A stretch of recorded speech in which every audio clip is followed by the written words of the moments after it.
Ya, itu awal-awal nominalnya adalah antara 25 sampai 30 juta rupiah awalnya.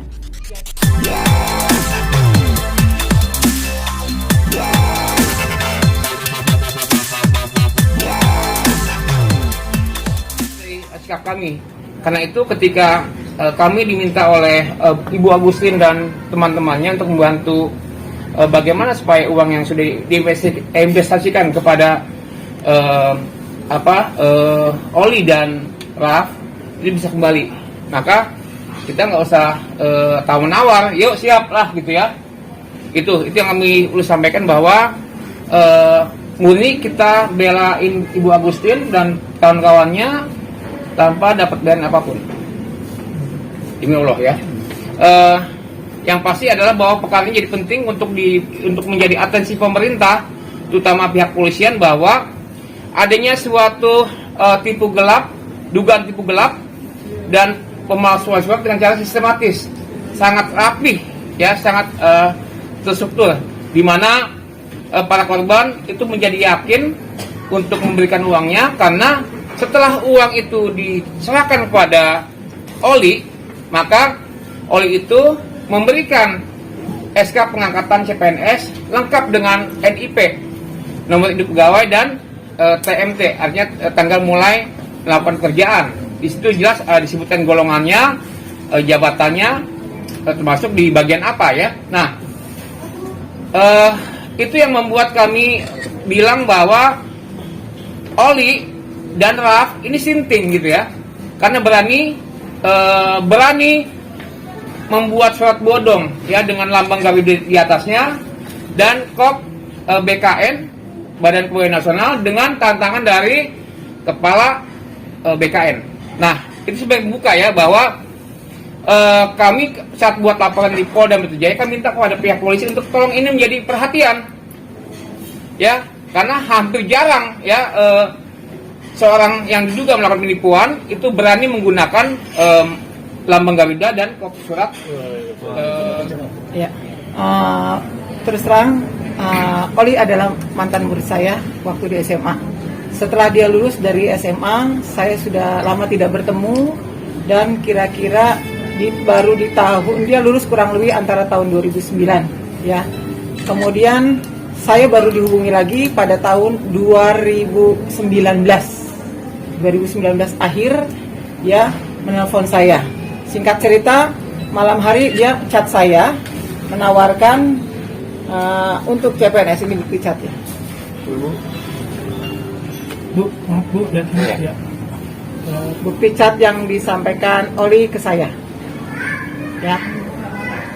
Jadi intinya dia menawarkan kepada saya, ada yang mau masuk CPNS tidak? Saya langsung spontan menjawab, ada anak saya. Karena kebetulan anak saya juga baru lulus di tahun 2018 sarjananya. Nah, saya tanya, dia menyampaikan bahwa dia sudah melakukan ini 4 tahun. Udah 4 tahun Bu masukin orang. Jadi ini adalah tahun kelima. Itulah yang membuat saya percaya. Ya. Kemudian yang membuat saya yakin juga, karena merasa dia adalah murid saya, tidak mungkinlah seorang murid akan menipu seorang guru. Awalnya seperti itu, dengan diiming-imingi bahwa dia, Bu, saya sekarang sudah bersyukur.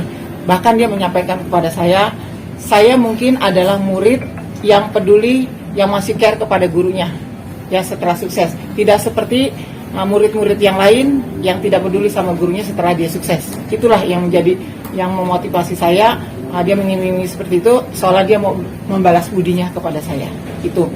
Kemudian setelah itu dia menawarkan juga ya, setelah anak saya bergabung, kemudian karena ada beralih ke tahun 2020, dia menawarkan, Bu, ada ini calon CPNS prestasi menggantikan orang yang meninggal karena COVID, sakit dan sebagainya. Bahkan ada juga yang mungkin pada saat itu di surat pembuktian narkobanya adalah terindikasi.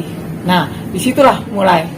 Akhirnya dia menawarkan, Bu, tawarkan kepada keluarga Ibu, mumpung saya masih bisa bantu dengan nominal ya, itu awal-awal nominalnya adalah antara 25 sampai 30 juta rupiah awalnya.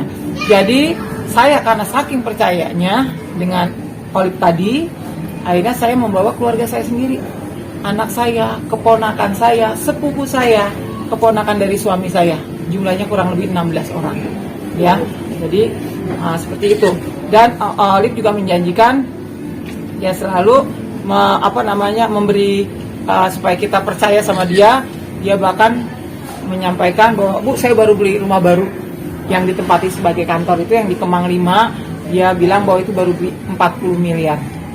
Bahkan itu juga bukan kepada saya saja disampaikan, kepada orang lain juga disampaikan. Sehingga kayaknya mungkin udah punya niatan gitu ya, supaya orang percaya, oh jadi orang tuh mau aja ikut gitu ya. Percayalah hanya sekitar 50 juta, dia bangunan rumahnya aja 40 M. Ini adalah orang yang bernama Pak Budi, mengaku bernama Pak Budi, ya, yang memberikan surat pengantar kepada CPNS di Bekasi untuk melaporkan diri ke Dinas Pemadam Kebakaran. Ini, ya, orangnya. Itu orang utusan. Nah, jadi nanti saya cerita lanjut. Ini dia, ya. Ini KTP-nya, ini orang lebih lengkapnya. Nah, bisa saya ada rekaman ini ya. Saya diminta oleh Pak Owi untuk menjadi orang bernama Budi yang bekerja di BKD. Saya tidak mengerti apa-apa kali ini dikarenakan hanya disuruh untuk melakukan hal ini dengan alasan tidak ada sangkut paut dengan penipuan. Namun ternyata telah terjadi indikasi penipuan terhadap beberapa rekan yang pada saat itu ada di BKD. Ditayangkannya ini di share di grup, semua orang tahu, dan di situ ada dia tidak bisa berbicara apapun. Dan sejak saat itulah dia tidak pernah nongol dan sebagainya, tidak pernah kelihatan lagi, tidak bisa ditelepon, tidak bisa dicat. Sampai akhirnya kami pun mendatangi ke rumah orang tuanya. Ya kan, biar bagaimanapun Olivia punya keluarga, dan kebetulan saya juga kenal dengan orang tuanya. Ya, jadi saya datang ke sana, saya ngomong baik-baik, saya sampaikan kebetulan ibunya tidak ada di tempat, saya sampaikan kepada kakak ibunya yang ada di tempat tersebut, saya sampaikan bahwa ya peristiwa inilah bahwa Olive ini ya merekrut CPNS sebanyak itu dan sebagainya. Akhirnya dia yang kedatangan kami yang ketiga, ya, saya dapat informasi Bunia tidak ada di rumah tapi ada di Cikini. Saya memberanikan diri ke sana, ya, bersama juga Pak Karno dan tim yang lain. Saya berangkat ke sini, saya kebetulan ketemu dengan Bunia.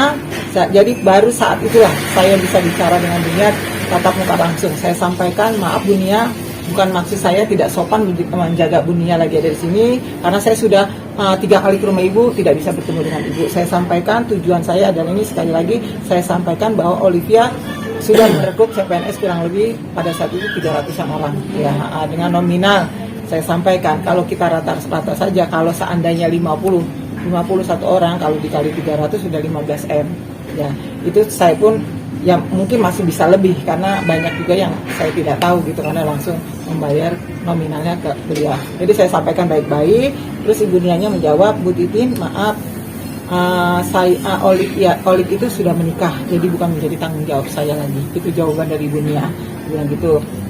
Terus saya sampaikan juga, ya Bu, saya tidak minta bertanggung jawab Ibu, saya cuma minta Ibu menjembatani kami, karena kami sudah jalan buntu, menghubungi OI tidak bisa, telepon tidak bisa, chat tidak bisa. Akhirnya saya minta Ibu menjembatani kami untuk menyelesaikan, ayo duduk bareng, kita selesaikan secara kekeluargaan. Saya pengen endingnya awalnya baik, akhirnya juga baik, supaya tidak memutus silaturahim kita. Dan Ibu Nia berjanji, baik Bu, karena dia tidak satu rumah dengan saya akan coba telepon, nanti saya hubungi. Iya Bu, intinya saya minta supaya, karena Olivia sudah janji besok kami diundang ke rumah Ibu Nia pukul 7 malam untuk menyelesaikan segala masalah ini. Saya mohon Bu Nia juga sebagai saksi hadir di sana. Ya, saya sampaikan itu, saya minta maaf sekali lagi dengan Bu Nia, saya pulang, dan kebesokan harinya saya datang ke rumah beliau, ternyata rumahnya kosong, dijaga sama 3 orang Ambon. Pintunya digembok. Saya bilang saya mau masuk, saya bilang, oh nggak bisa Bu, saya diamanahkan suruh menjaga rumah, kata penjaganya. Ya, ini rumahnya Bunia di Kalibata. Kalibata. Nah terus saya diundang loh, saya datang ke sini. Bahkan Bu Nia tahu kalau bahwa saya mau datang sini, saya sudah bicara dengan beliau kemarin. Saya juga diundang sama Oi sudah datang ke sini. Terus kata tetap Bu tidak bisa karena Bu Nia juga tidak ada. Saya dikasih nomor telepon pengacaranya Ibu Nia, Pak Ernest namanya. Ya, akhirnya saya telepon sama beliau, saya sampaikan maksud tujuan kami ke sini adalah diundang dan bla bla segala macam. Saya sampaikan juga apa yang saya sudah sampaikan ke Bu Nia, saya sampaikan ke pengacara itu, terus dia bilang, "Ya Bu, nanti saya coba cari solusinya. Saya akan bicarakan dengan Olivnya." Tapi sampai saat ini tidak pernah ada hasil. Saya sudah beberapa kali chat, tidak cuma dibaca, tidak ada balasan, tidak ada penyelesaian. Akhirnya kami menempuh jalan buntu dan kami minta tolong Pak Odi dan tim untuk menyelesaikan masalah kami. Karena sekali lagi ini uang orang rakyat kecil, ya. Saya miris sekali orang untuk mengikuti program ini. Ada yang bilang ya Allah sampai menggadaikan motornya, kendaraannya, sampai ada yang menjual sapi dan sebagainya. Apalagi di era pandemi ini uang segitu ya luar biasa buat saya. Dan yang paling menyakiti hati saya, melukai hati saya sebagai seorang gurunya yang sudah tulus ikhlas. Tapi apa balasannya? Saya cuma minta ayo nak, bertanggung jawab, selesaikan permasalahan ini semua.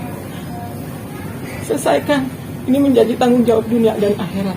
Terima kasih. Assalamualaikum warahmatullahi wabarakatuh.